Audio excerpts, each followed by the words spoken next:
Manañan allin samyuqñachu. Alejandro Toledo, Peruma mayaktaman chayarhamun, kay interoceánica caso nisqamanta michusqa kananpaq. Hayna iskaychunka kinsayuq punchawmi ayriway killapi.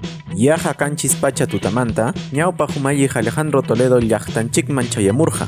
Norteamericano alwasilkunawan muyurisqa, Estados Unidos pisoqta wata iqisqamanta Perú justiciaman apachimusqa karqan. Toledutan kinsachunka pishqayuq waranka junu yupay dólares Jorgeta sobornota chaskisqanmanta huchachanku, chaywanmi Brasil nacionpi empresakunaman hurqan sur ladomanta hatun ñan interoceánica nisqamanta hisp'inchinapaq.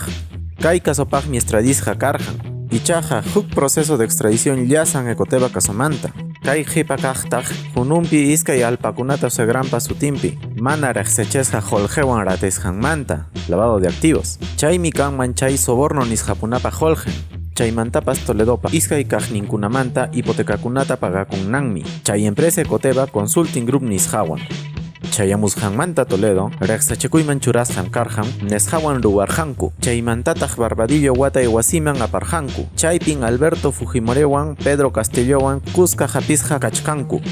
Lunes iskay chunka tawayuq punchaymi ayriway killapi qallarirqa huk audiencia interoceánica kasomanta. Chaypin karqanku ñawpaq kamachikuqpa amachaqninku hinaspa sistema de justicia peruanomanta rantinkunapas. Chay juicio oral, maypichus Toledo kanja, qallarinman kay wata agostomanta diciembre killakama, sichustukuy imapas debido proceso nisqamanhina ruwakunman chayqa. Imayaw willakuy, Perú suyullapin 15 umalliqkuna kunan karcelpi kachkanku, hukunapas huchachasqa utaq kacharisqañan kachkankupas.